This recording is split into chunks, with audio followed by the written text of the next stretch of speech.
오늘 이 아침에 주신 하나님의 말씀은 에베소서 5장 18절에 있는 말씀입니다.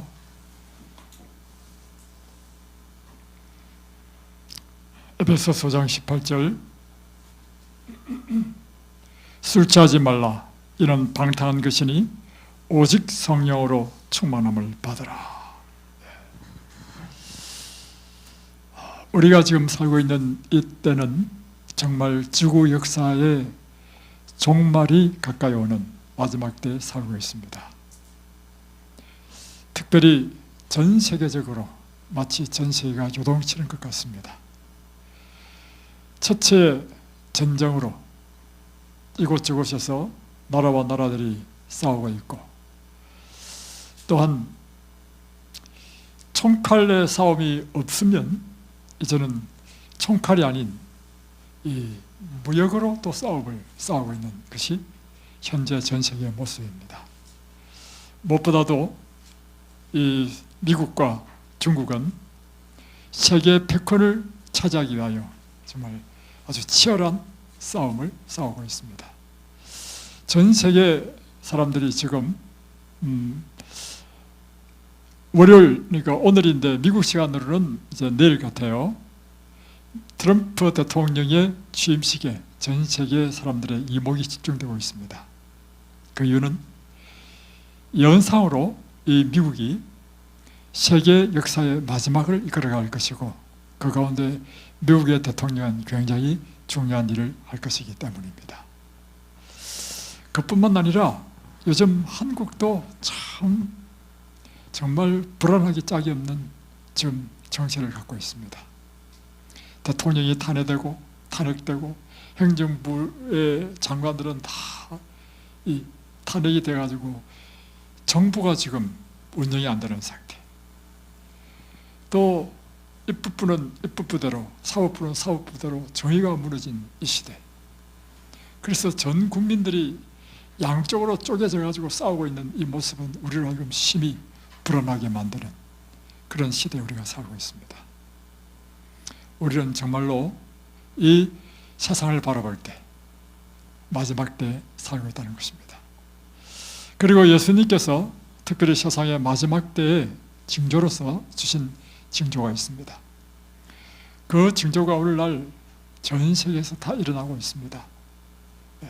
그래서 천재지변, 지진, 산불 등등. 여러분은 이 세상 마지막 때의 사건이 어떻게 전개될 것이라는 것을 알고 있습니까? 엘렌 G. 화이트는 1907년에 그가 이렇게 이야기했습니다. 나는 미래에 무슨 일이 일어날 것인지에 대한 분명한 이해를 가지고 있다. 그러니까 여러분, 오늘날 이 세상에 요동치는 것을 통해서 무엇을 볼 수 있어야 되냐면 시대의 징조를 봐야 되고, 지금 우리는 이 세상 역사의 마지막 때의 사건 가운데 어느 시점에 있는 것인지를 알아야 된다는 것입니다. 그래서 정언보감 교회증언 6권 141페이지는 하나님의 백성들은 세계 역사가 끝나기 전에 있을 일들을 알아야 한다. 여러분, 하나님의 백성들은 뭘 알아야 되느냐 하면 세계 역사가 끝나기 전에 어떤 마지막 날 사건들이 있을 것인지를 알아야 된다는 것입니다. 그래야 내가 지금 있는 곳이 어디고, 나는 역사의 지금 이 시점에서 내가 무엇을 해야 될지 그것을 알기 때문입니다. 그래서 여러분, 이 성경은요, 우리에게 구원을 얻는 복음인데, 이 구원은 예수를 통해서 구원을 얻죠. 그래서 예수님에 대한 책이 성경책입니다. 예수를 믿고 영생을 얻는 것이다. 그뿐만 아니라 이 성경이 우리에게 구원을 주는 책이기 때문에 이 성경은 예언서입니다. 다시 변하면 이 구원이라고 하는 것이 세상 역사를 통해서 어떻게 전개돼서 궁극적으로 어떤 사건 이후에 예수님께서 재림하심으로 우리가 구원을 얻는지, 그것을 우리에게 상세히 밝혀준 것이 성경 가운데 예언인 것입니다. 여러분이 특별히 마지막 시대 때 하나님의 백성은 예언을 알아야 됩니다. 대표적인 예언서가 다니엘서와 요한계시록인데, 다니엘서와 요한계시록을 아주 잘 알아야 됩니다. 그럴 때 여러분은 지금 우리 마음을 번민케 하고 요동치는 이 세상의 불안한 정세를 볼 때 우리는 지금 이 세상의 마지막 사건의 어느 경쯤에 와 있는지를 알게 되고 이때 내가 무엇을 준비하고 무엇을 해야 할지를 알 수 있기 때문입니다. 여러분, 그래서요, 그리스도인은 예언을 알아야 됩니다. 지금 우리는 예언상의 어느 시점에 있는지를 제가 여러분에게 좀 가르쳐 드리겠습니다.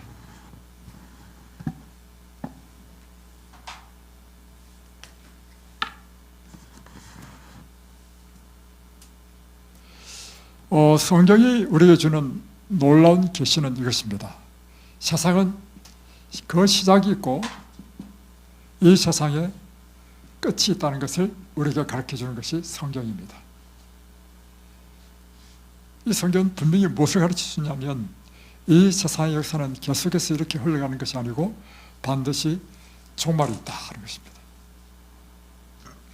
그리고 예언은 무엇을 가르쳐 주고 있냐면 이 세상의 역사가 어떻게 전개될지를 가르쳐 주는 것이 예언입니다.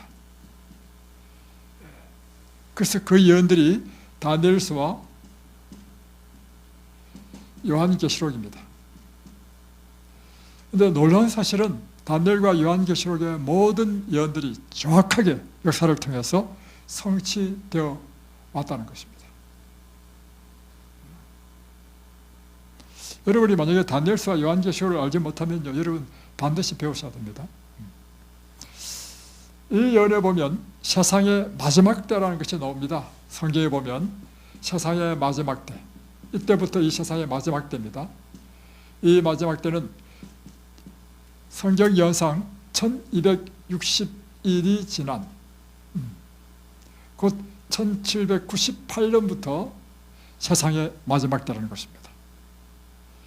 그리고 더 나아가서 다니엘서 8장 14절을 보면 성경 예언상 가장 긴 예언 2300주화가 끝나는 그때부터는 이제는 하나님께서 하늘 성수에서 지성소로 들어가셔서 산자와 죽은 자를 심판하시는 세상에 마지막 재림하시기 전에 구원 얻을 사람들을 하나님께서 심판하시는 그 심판의 때가 시작된 것이 2300주야인데 이 2300주야의 끝이 언제냐면 1844년인 것입니다. 자, 저는 지금 그 예언의 결론만 똑바로 말씀드립니다. 1844년 이후에는 기간적으로 예언되어진 기간은 없습니다. 그러므로 우리는 세상 역사의 마지막 때에 살고 있다는 것입니다. 자, 다음에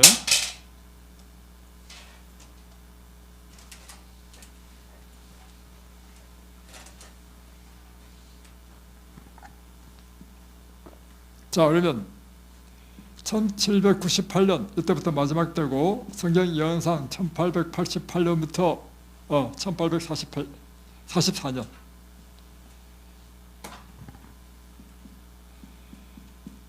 이때부터 이제 더 이상 성경에는 예언되어진 기한이 없다는 것입니다. 그리고 나머지는 예수님의 재림의 징조를 통해서 마지막 때의 사건을 알도록 하신 것이죠. 자, 그러면 요한계시록 13장을 보면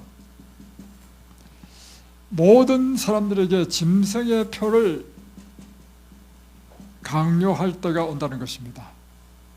이 짐승의 표가 강요되면 그 이마나 오른손에게 그 표를 받게 하고 표를 받지 않는 자에게는 매매를 못하게 하며 몇이든지 다 죽이리라. 이것이 요한계시록 13장의 예언입니다.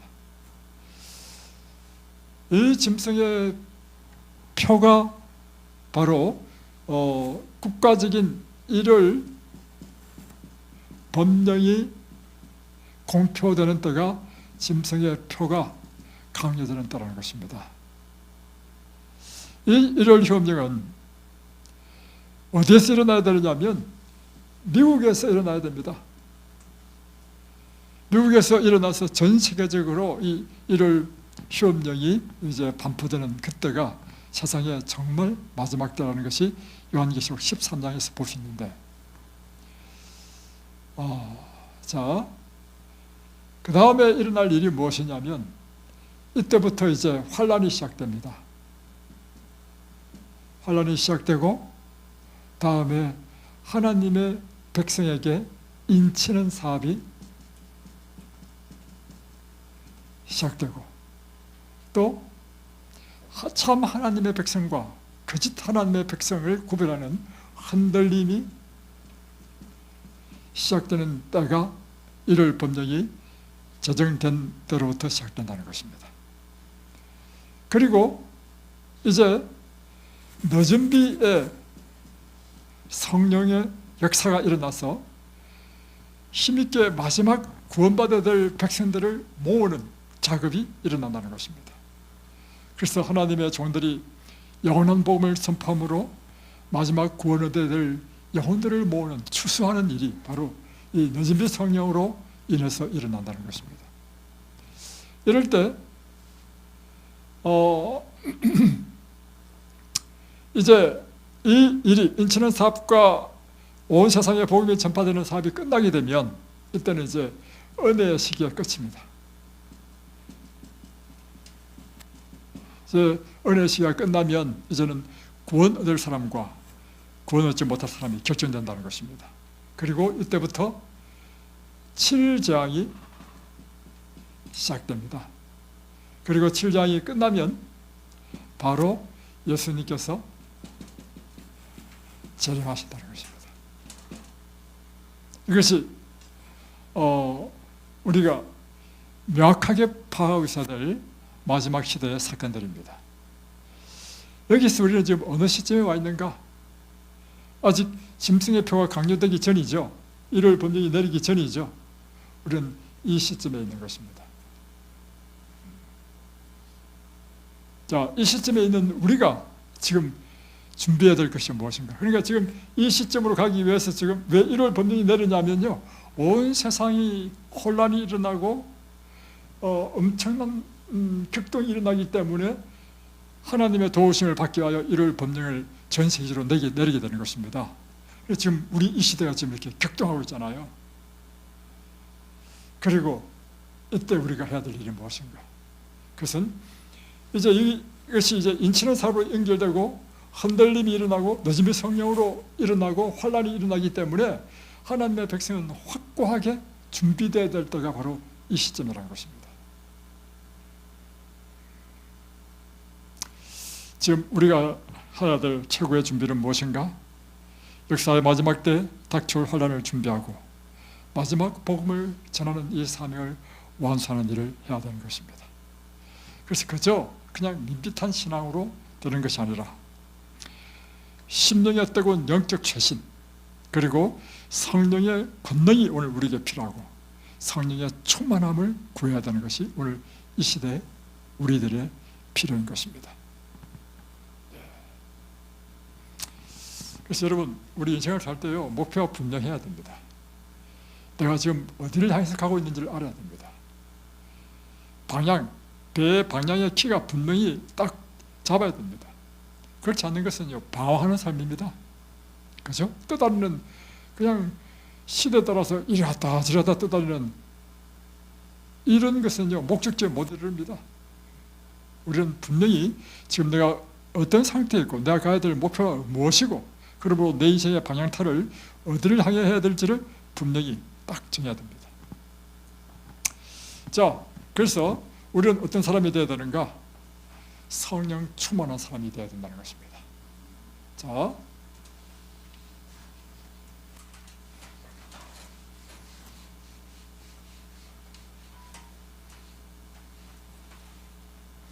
오늘은 여기에 초신자들이 없기 때문에 제가 좀 진지한 이야기를 좀 하려고 합니다. 이 세상 사람들을요, 세 유형으로 사람을 이제 유형으로 구분해 보면 이렇습니다. 첫 번째는 하나님과 전혀 관계없이 사는 사람, 무관계.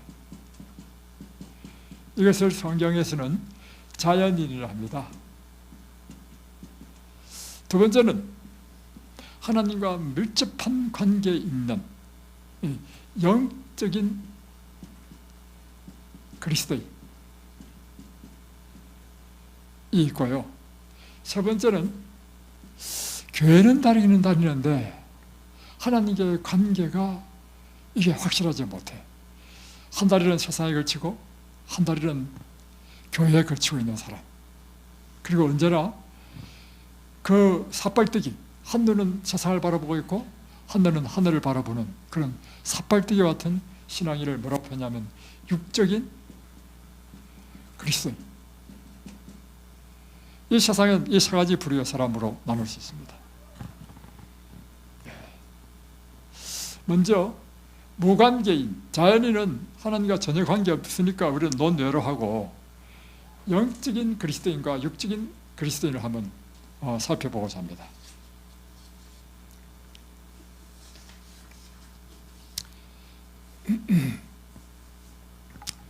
영적인 그리스도인의 특징은 무엇인가 하면 지속적으로 하나님과 연결되어 있는 사람, 이것이 영적인 그리스도인입니다. 다른 말로 표현하면 예수님이 그 삶의 중심에 있는 사람, 또 다른 말로 표현한다면 예수님이 내 삶의 주인인 사람, 이런 사람이 영적인 그리스도인이라고 할 수 있겠습니다. 반대로 육적인 그리스도인은 교회는 다니는데 세상 사람인지 그리스도인인지 잘 분간이 안 되는 사람. 신앙은 오래 하지만 그걸 보면 아직 어린아이 같은 상태에 머무르고 있는 그리스도인, 이런 사람이 육적인 그리스도인이라고 하는 것입니다. 그래서 고린도전서 3장을 한번 보겠습니다.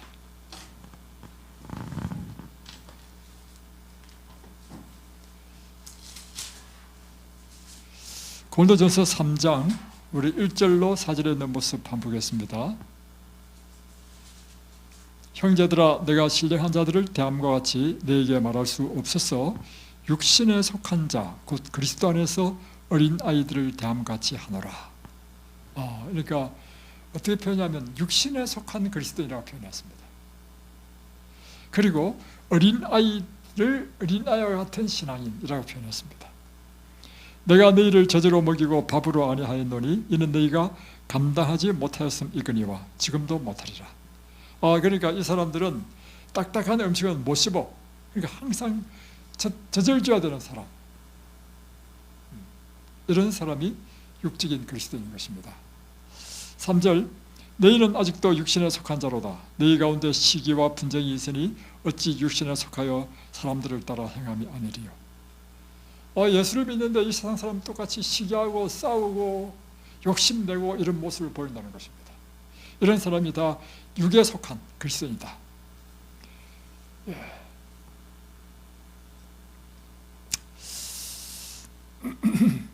성령과 친밀한 관계를 맺지 못하는 교인, 계속해서 성장하지 못하는 교인, 항상 챙겨줘야 하는 교인, 스스로 자립하지 못하는 교인, 잘 삐지고 잘 싸우고 그리스도의 품성으로 변화되지 못한 교인, 한마디로 성령의 가마 아래 있지 않은 교인, 이런 교인들이 육적인 그리스도인인 것입니다. 험담과 어리석은 이야기를 잘하고 진실되지 못하고 불친절한 말로, 이런 사람이 그리스도를 부인하는 사람이다. 생의 짐을 회피하고 또 젖된 향락을 추구함으로 우리는 그리스도를 부인할 수 있다. 세상과 동화됨으로 또 무례한 행위로 자신의 의견을 옹호함으로 자신을 스스로 의롭게 여김으로 의심을 품음으로 문제를 야기함으로 어두움에 가함으로 우리는 그리스도를 부인할 수 있다. 이런 사람이 다 그리스도께서 그 안에 계시지 않는 사람들의 모습이라고 하는 것입니다. 그러니까 예수를 믿어도 세상 사람과 같이 똑같이 동화되고 그 행실이 무례하고 예수의 품성을 나타내지 못하고 또 고집스럽고 이런 사람들. 그래서 이 성경에는요, 이와 같이 육적인 그리스도인을 어떻게 다양하게 표현하고 있냐면 육적인 그리스도인이라고 표현하기도 하고 육적인 사람 또는 미련한 처녀 또 어떤 미련한 사람 또 거듭나지 않았다 또 경건의 모양은 있으나 경건의 능력은 부인하는 자다 이렇게 성경은 다양하게 이렇게 육적인 사람을 표현하고 있습니다. 그러면 여러분 이런 질문을 할 수 있지 않겠습니까? 그래도 어떤 미지근하지만 아예 예수를 안 믿는 무관계한 자연인보다는 더 낫지 않습니까? 이렇게 이야기할 수 있지 않겠어요? 그죠? 아니 그래도 그 사람 교회 나오잖아. 그래도 그 사람 뭐 아예 안 믿는 사람보다 더 낫지 않냐 이렇게 이야기할 수 있다는 거죠. 그러나 그 사람은 오히려요 아예 예수를 부인하는 사람보다도 더 나쁘다는 것입니다. 왜 나쁜가? 자, 마음을 반쯤 바친 그리스도인들은 불신자보다 더욱 나쁩니다. 왜냐하면 이는 그들의 기만적인 말과 이도 저도 아닌 태도로 많은 사람을 실족시키기 때문입니다. 차라리 그 사람이 아예 안 믿는 사람이면 사람이 실족하지 않는데 예수를 믿는다 하면서 그 행실이 그리스도인답지 못할 때 사람들이 그 모습을 보고 오히려 예수에게서 떠나게 하기 때문에 사람을 실족하게 한다는 것입니다. 내가 저 사람 때문에 나 교회 안 나가겠다. 저 사람 보니까 교회 나갈 마음이 없다. 이게 바로 사람을 실족시킨다는 것이죠. 불신자는 그의 색깔을 분명히 드러내지만 떳떳해지는 그리스도인은 양편을 다 속인다. 그런 세상 사람도 아니고 진실한 그리스도인도 아니다. 사단은 바로 이런 사람들을 이용해서 다른 어떤 사람도 할 수 없는 일을 한다는 것입니다. 그러니까 사단이 딱 이용하기 좋은 사람이 누구냐면 바로 육적인 그리스도인이라고 하는 것입니다. 여러분 정말 여러분이 저는 목회를 해봤어요 아는데 교회 생활을 해보면 가장 문제가 되는 사람이 누구냐면요 육적인 그리스도인이 가장 문제가 돼. 자, 그래서요 다니엘서라는 사람이 쓴 책인데 그리스도 우리의 의 그 책에 보면 이렇게 되어 있습니다. 형식주의는 가장 기만적이며 파괴적이다. 이것은 감추어져 있기 때문에 예상치 않았던 암초와 같다. 이제 암초라는 건 뭐냐면 이 바다에 물 속에 있는데 물 밖으로는 안 보여. 그러나 그 안에 암초가 있단 말이야. 암초가. 그러면 배가 그도 모르고 가다가 부딪히면 어떻게 되겠어요? 파손되죠. 그러니까 물 밖으로 드러나지 않지만 그 속에 돌이 있는 암초처럼 외형적으로는 그리스도인이지만 진짜 그리스도인이 아닌 사람이 바로 교회를 파괴시키고 불남케 하고 교회를 망가뜨리는 암초와 같은 존재가 되었어. 많은 교회들이 이런 사람들에 의해서 문제가 발생한다는 것입니다. 사도 바울은 우리에게 경고하기를 하나님의 능력이 결핍된 경건의 모양은 말세에 사는 신자들에게 미칠 심각한 위협 중의 하나이므로 이 현혹시키는 기만으로부터 돌아서라고 우리에게 권고하고 있습니다. 이제 엘렌 G 화이트 계시를 봤는데 계시 가운데 이런 말이 있습니다. 가려 뽑은 기별 1권 109페이지는 내가 꿈에서 보았는데 파수꾼이 한 중요한 건물의 문 앞에 서서 그 건물에 들어가기 위하여 모인 모든 사람에게 그대들은 성령을 받았는가라고 물었다. 그러니까 한 천사가 문에 딱 찍혀 있는데 여기에 들어오려고 하는 사람들에게 질문하는 것이 뭐냐면 그들은 성령을 받았는가? 라고 물었다는 것입니다. 그리고는 그의 손에는 잣대가 들려 있었는데 극소수의 사람들만 이 건물 안에 들어갈 수 있었다는 것입니다. 이야, 놀라운 계시죠? 그래서 여러분 많은 사람들을요 멸망에 빠뜨리는 게 뭐냐면 예수만 믿으면 구원한다는 이런 얄팍한 설교가요 사람의 영적인 해이 상태에서 안심시키는 멸망케 하는 아주 위험한 설교가 된다는 것입니다. 우리가 예수를 믿으면 구원을 받죠. 그러나 구원받은 사람은 그때로부터 날마다 그리스도와 더욱더 깊은 영적인 관계를 유지하면서 그의 삶이 변화가 되어야 됩니다, 여러분. 그리고 이 변화라는 것은 우리가 그분 관계에 연결되어 있으면 자연히 일어나는 것이 변화예요. 그것이 바로 예수님께서 포도나무에 비유하잖아요. 나는 포도나무여 너희는 가지니 너희가 내 안에 내가 너희 안에 거하면, 이 가지가 포도나무에 붙어 있으면 이 가지는요 저절로 잎이 나고 꽃이 피고 열매를 맺는 것처럼, 우리가 그리스도를 믿으면, 그분 안에 거하면, 또 그분을 나의 주인으로 모시면 일어나는 일이 내 삶 속에서 가지가 포도나무에 붙어서 일어나는 일처럼 생명의 그 생명수를 계속해서 받음으로 변화가 일어날 수밖에 없다는 것입니다. 그런데도 불구하고 변화가 일어나지 않는다는 것은 분명한 사실은 그 가지는 포도나무에 붙어있지 않다는 것입니다.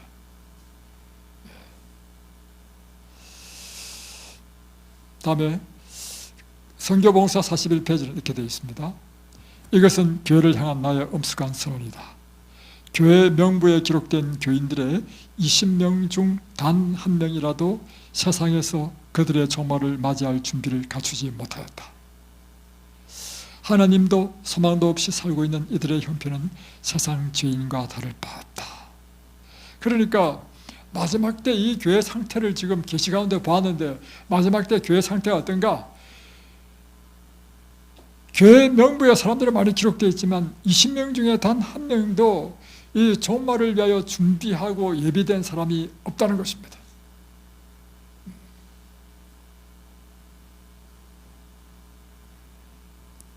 각시대 대영토 507페이지는 이렇게 기록하고 있습니다. 왜 그리스도인 군사들은 그처럼 깊이 졸고 냉담한 상태에 있는가? 그 이유는 그들이 그리스도와 실제적 연결이 되어 있지 않고 그리스도의 영이 너무 결핍되어 있기 때문이다.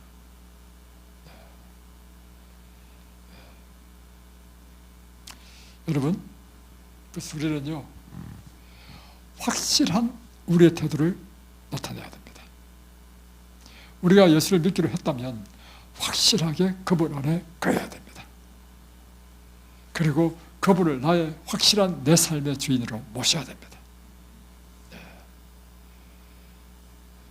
어정쩡하게 한 발은 세상에 한 발은 교회에 걸쳐 있는 것이 아니라 완전히 그분의 것이 되어야 한다는 것입니다. 그러므로 오늘 사도 바울은 우리에게 권면합니다. 오직 성령의 충만을 받으라 라고 했습니다. 이 성령의 충만을 받으라 할 때 이것은요 명령입니다. 우리가 해도 되고 안 해도 될 것이 아니고요, 성령을 충만을 받으라고 하나님께서 우리에게 명령하시는 것입니다. 물론 그 선택은 누가 하는 것이죠? 우리가 하는 것이죠. 그러나 하나님께서 우리에게 요구하시는 것은 명령이라는 것입니다.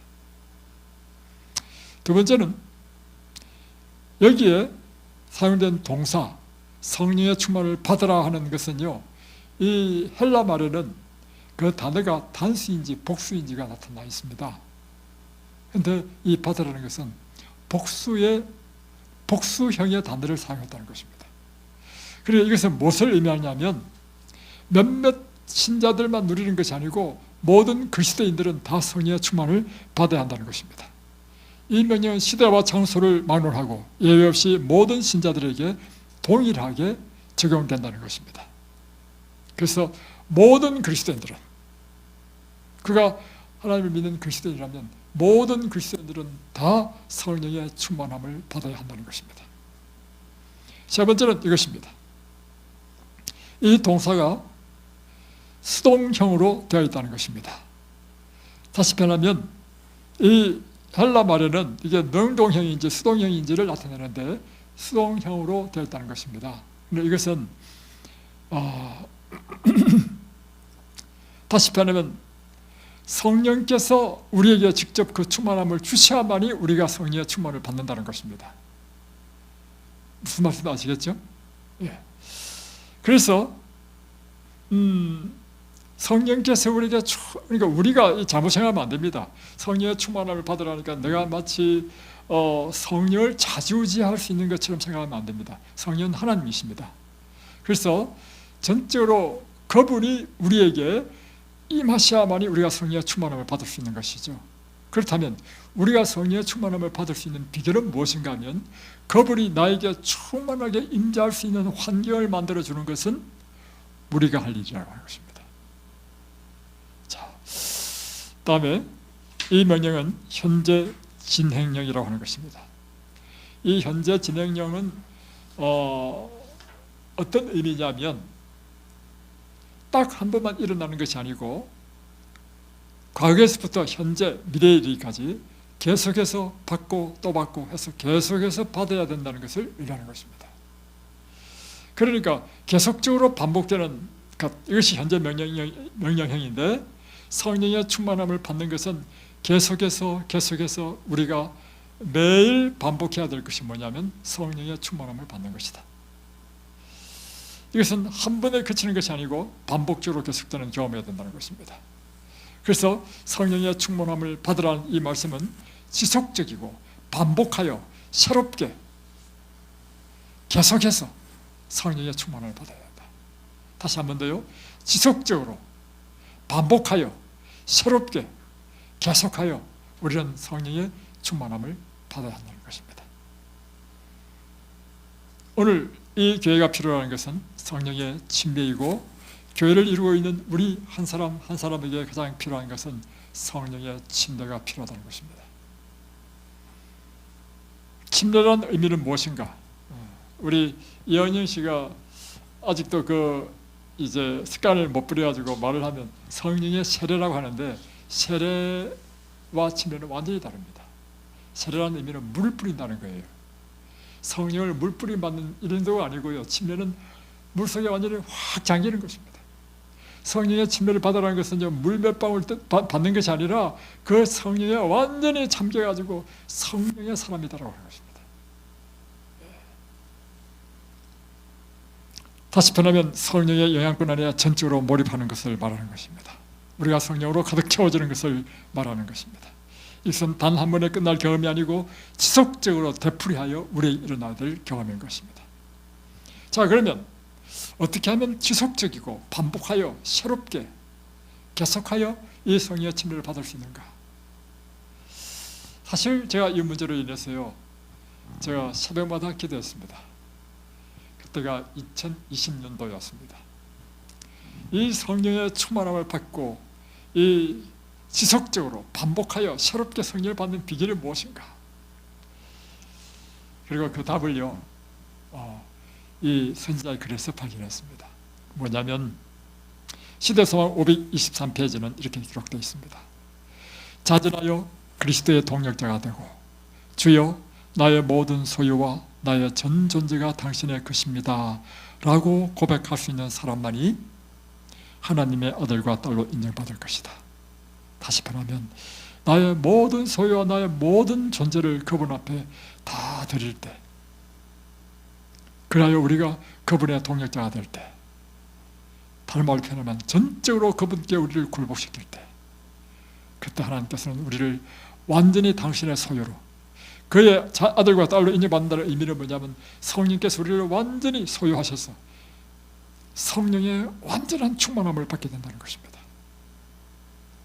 두 번째는 이 성령의 충만함을 위한 것을 실물교훈 121페이지를 이렇게 기록하고 있습니다. 성령은 우리가 당신을 구하고 받아들이기를 기다리신다. 그러니까 성령께서 누구를 기다리냐면 우리를 기다린다는 것입니다. 뭐 하기를? 성령의 충만함을 간구하기를. 그리고 교회증언 6권 90페이지는 성령은 생명의 떡을 이웃에게 나누어 주기를 갈망하는 모든 자들에게 임할 것이다. 또 어떤 사람에게 임하냐면 생명의 떡을 이웃에게 나누어 주기를 갈망하는 자에게 성령이 내릴 것이다. 여러분 하셔야 될 일이 뭐냐면 생명의 떡, 곧 하나님의 말씀을 다른 사람에게 나누어 주기 위하여 여러분이 노력해야 됩니다. 나 자신의 필요를 채우는 것이 아니고 생명의 뜻을 이웃에게 나눠준다는 의미는 다른 사람들에게 끊임없이 하나님의 생명의 복음을 나누어 줄 때 성령의 충만함이 왜 그런가? 성령의 필요가 절실하거든요. 생명의 떡을 나눠주는 것은요, 전적으로 성령께서 역사하지 않으면 안 되는 것입니다. 그래서 저는 이게 바로 비결이구나. 제가 새벽에 일어났어요. 하나님께 간절히 기도하는 것은 이것입니다. 오늘도 우리 입소자들에게 생명의 떡을 나눠줘야 됩니다. 오늘은 무슨 말씀을 드려야 됩니까? 사실은요, 교회 목회하면요, 일주일에 한 3번 정도만 설교하면 됩니다. 3번도 쉽지 않습니다. 어렵습니다. 근데 이것은 날마다 해야 돼요. 그런데 놀라운 사실은 새벽마다 하나님께서 영감을 주시고 말씀을 주시는 거예요. 이게 원리구나. 여러분의 생애 가운데요, 이와 같이 누군가에게 이 복음을 전하기 위하여, 그래서 제청하는 일이 뭡니까? 날마다 새벽마다 일찍 일어나가지고요, 말씀을 보고 좋은 말씀을 뽑아가지고 우리 단톡에 올리는 일을 날마다 하잖아요. 그게 생명의 떡을 나눠주는 거예요. 여러분은 또 단톡에 올릴 필요는 없습니다. 여러분이 이것저것 올라가면 오히려 혼란스러워. 한 사람은 올리는 게 딱 좋아. 여러분이 하셔야 될 일은 뭐냐면, 여러분이 오늘 읽은 말씀 가운데 감동적인 말씀이 있죠. 내가 누군가에게 이 생명을 나눠주겠다는 목표를 잡으면요, 말씀을 읽어도 그냥 읽는 것이 아니에요. 여러분, 목표가 없이 읽는 것과 목표가 있으면서 읽는 건 다릅니다. 목표가 없이 읽으면 이게 잘 의미가 그냥 흘러가 버려요. 그러나 내가 누군가에게 생명의 떡을 나눠줘야 되겠다라고 생각하면서 말씀을 읽으면 말씀 하나하나의 의미를 깊이 생각하게 되고, 그 감동이 있고 이 감동을 다른 사람에게 나누어 줄 때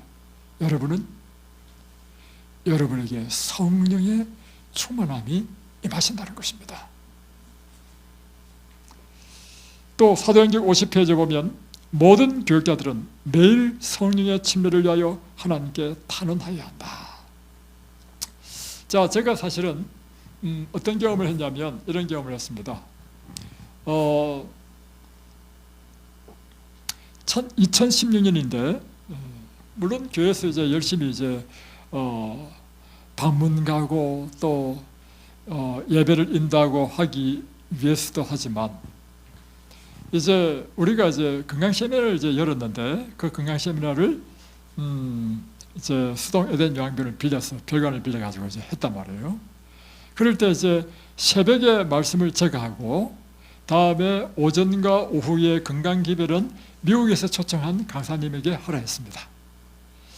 그래서 이제 새벽에 이제 우리 참가자들을 위해서 하려고 하니까 그 에덴 요양병원의 원목 목사님이 나한테 말씀하시기를, 어차피 우리가 새벽에 예배를 드려야 되는데 그러면 당신이 우리 병원에 있는 사람들을 위해서도 그냥 함께 다 모아서 좀 해주면 좋겠다. 그래서 새벽마다 일주일 동안 새벽에 말씀을 전했습니다. 그런데 제가 경험해 보니까 새벽마다 말씀을 전하니까 그 엄청난, 누구한테 감동이 있냐면 저한테 감동이 있어요. 왜 감동이 있냐면 성령의 감동이 없이는 말씀을 못 전하거든요. 성령께서 기별을 주지 않으면 말씀을 못 전해. 그런데 새벽마다 말씀을 전하니까 새벽마다 하나님께서 말씀을 주시는데 그 말씀의 감동이 얼마나 강한지. 그래서 그 가운데 어떤 분이 참여했냐면 저 광주, 전라도 광주에서요, 그 은퇴하신 교수님이 한 분 오셨습니다. 이분은 이제 아주 강한 불교 신자였는데 아주 이 기독교에 대한 아주 그러니까 NT가 참 컸어요. 앉으셨는데 얼굴을 한 번도 쳐다보지 않아. 이분이요, 하루 이틀 3일 지나면서요, 나중에는 머리를 들더니 다음 저를 열심히 쳐다보는 거예요. 그리고는 이제 우리가 낮에 산책을 하다가 중간에 만나게 됐어. 이분이요, 불교식으로 두 손을 합장해가지고 목사님, 제가 은혜를 많이 받습니다. 그러더니 이분이요, 마치는 날 간증을 했는데, 제가 광주로 내려가면 재림교회를 제가 한번 찾아가 보겠습니다. 그래서 여러분, 우리가 날마다 성령의 충만함을 받는 이유는요, 우리의 이웃에게 생명의 떡을 나눠주기 위하여 하나님께 날마다 간구하는 것입니다. 그래서 교역자가 해야 될 일이 뭐냐? 아침마다 성령의 침례를 위하여 간구하라는 것입니다. 그리고 여러분에게 성령의 충만함을 내리기 위한 조건이 있는데, 그것은 여러분 자신을 전적으로 하나님께 드리는 것입니다. 나의 전 소유와 나의 전 존재를 주님 앞에 드릴 때, 그때 하나님께서는 완전하게 나의 것으로 내 아들과 딸로 인정받을 것이다 되어 있잖아요. 완전한 성령의 임자심이 우리를 들으실 것입니다. 여러분 이 세상의 빛이십니다. 하늘의 기름을 충분히 채워주기를 간구하십시오. 오늘 이 세상은 하늘의 빛을 비출 사람을 필요로 합니다. 바로 여러분이 성령의 충만한 빛으로 이 세상을 비추는 하나님의 아들과 딸이 되시기를 주의 이름으로 축복합니다. 기도하겠습니다.